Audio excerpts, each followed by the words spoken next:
Assalamualaikum warahmatullahi wabarakatuh. Perkenalkan, kami dari kelompok 1 mata kuliah basis data, kelas praktikum 4, akan mempresentasikan hasil proyek kami berupa aplikasi berbasis web untuk pemesanan makanan. Nama saya Dava Nofriansyah, NIM G64012111098. Saya Muhammad Rizky Al-Maghribi dengan NIM G6401211003. Assalamualaikum warahmatullahi wabarakatuh. Perkenalkan, nama saya Raffi Fabiansyah dengan NIM G64012111025 dari kelas paralel 4, kelompok 1. Pada kesempatan kali ini, saya akan menjelaskan mengenai deskripsi, latar belakang, hingga manfaat atau tujuan website The Bliss. Sejak awal tahun 2020, wabah COVID-19 telah menyebar ke seluruh belahan dunia, termasuk Indonesia. Berbagai kebijakan telah diberlakukan oleh pemerintah Indonesia sebagai upaya antisipasi penyebaran COVID-19. Meskipun sempat menurun, jumlah kasus COVID-19 kembali mengalami peningkatan akhir-akhir ini, yang di mana ini mengakibatkan mobilitas dan aktivitas di luar rumah menjadi sangat terbatas. Salah satunya adalah aktivitas belanja kebutuhan pokok, yaitu makanan. Kehadiran teknologi telah membawa suatu kemudahan bagi manusia dalam berbagai aspek, terlebih pada masa pandemi ini. Salah satunya yaitu penerapan sistem pemesanan makanan secara online. Maka dari itu, kelompok kami mencetuskan sebuah rancangan membuat sistem informasi pemesanan makanan online, yaitu The Bliss.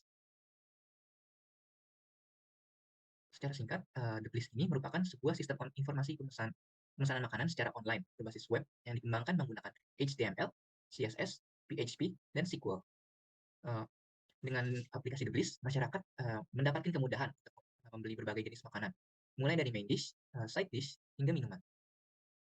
Dengan adanya layanan pemesanan makanan, masyarakat dapat membeli makanan tanpa harus keluar rumah, di mana hal ini dapat menjadi salah satu cara untuk mengurangi risiko penyebaran COVID-19. Baik, di sini saya akan menjelaskan mengenai IRD dan juga skema relasional. Untuk IRD, kelompok kami membuat 4 buah entitas. Untuk entitas yang pertama yaitu user dengan primary key ID dan juga atribut nama lengkap, nomor telepon, email, username, dan password. Untuk entitas kedua yaitu pesanan dengan primary key ID, foreign key ID user, dan juga ID makanan, dan dengan atribut alamat tujuan dan juga kuantitas. Untuk entitas ketiga yaitu makanan dengan primary key ID, foreign key ID kategori, dengan atribut nama dan juga harga. Kemudian, untuk entitas keempat yaitu kategori dengan primary key ID dan juga atribut nama. Untuk relationship dan kardinalitasnya, seorang user dapat membuat satu atau banyak pesanan. Satu atau banyak pesanan di dalamnya terdapat satu atau banyak makanan, dan satu atau banyak makanan masuk ke satu buah kategori. Kemudian untuk skema relasionalnya, setelah dilakukan normalisasi, untuk yang pertama yaitu user dengan atribut ID sebagai primary key, nama lengkap, nomor telepon, email, username, dan juga password.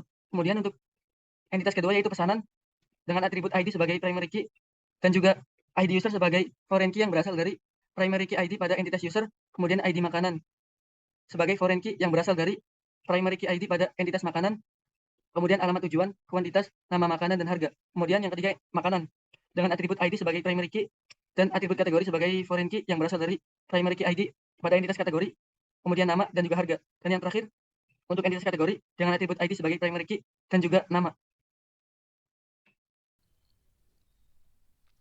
Baik, perkenalkan nama saya Dava Nofriansyah, NIM G641211098.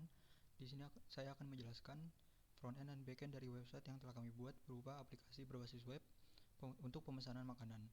Yang pertama, untuk front end-nya di sini ada login page, di mana kita dapat login menggunakan akun yang telah kita buat.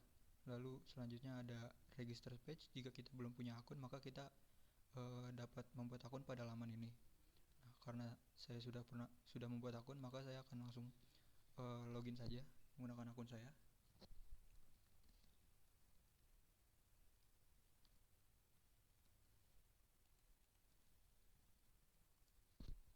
Nah, setelah login, maka akan diarahkan pada laman utama. Berikut adalah laman utama, terdapat kategori, di mana kategori ini terdapat main dish, side dish, drinks, dan beverage. Nah, lalu selanjutnya untuk kategori main dish, di sini terdapat menu makanan main dish. Lalu selanjutnya misal kita pergi ke kategori side dish, maka terdapat menu-menu side dish. Lalu pada laman drinks terdapat menu drinks, dan pada laman beverage terdapat menu-menu beverage.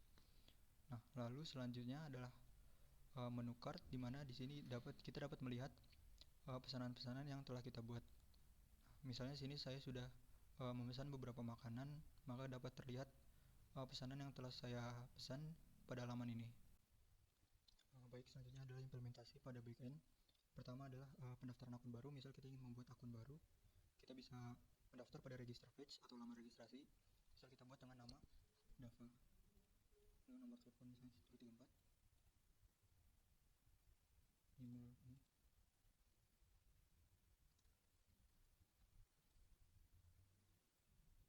Nah, setelah akun berhasil kita buat, maka kita dapat login menggunakan akun tersebut.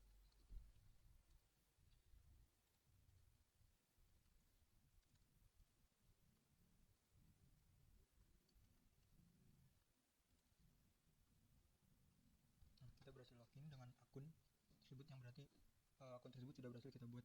Dan apabila kita cek di Postgre users, nah maka dapat terlihat akun yang berhasil kita buat. Dan apabila kita lihat di Visual Studio Code, berikut adalah proses dalam pembuatan akun yang tadi. Jadi akan dari kode PHP ini akan mengambil data yang kita input, lalu akan melakukan query insert into pada users sesuai data yang kita input.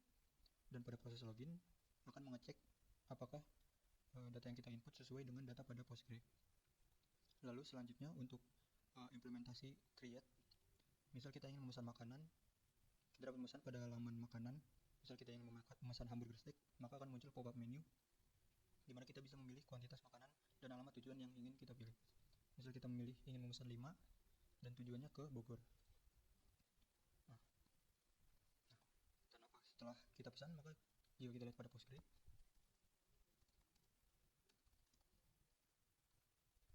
maka pada kolom terakhir dapat dilihat pesanan makanan yang sudah kita pesan.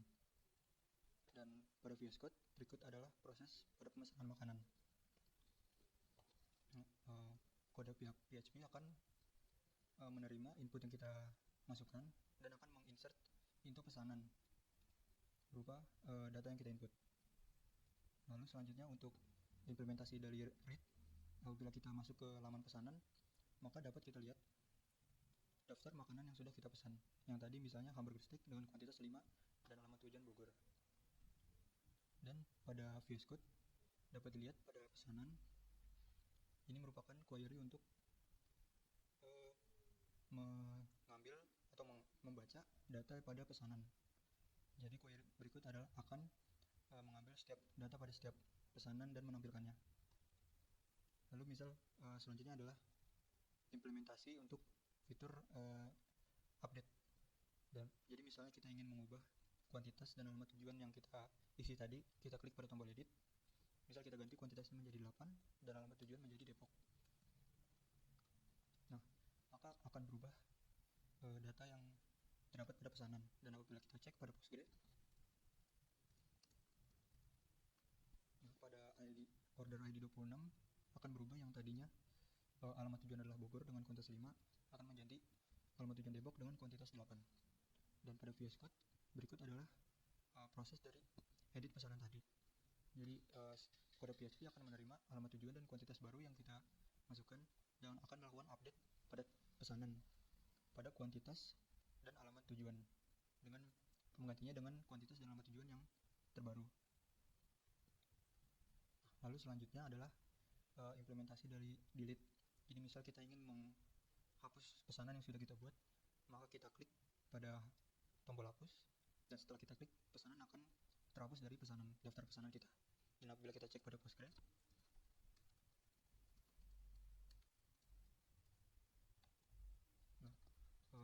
pesanan kita yang tadinya berada pada order ID 26 akan hilang dari tabel pesanan. Dan pada VS Code berikut merupakan proses dari penghapusan pesanan.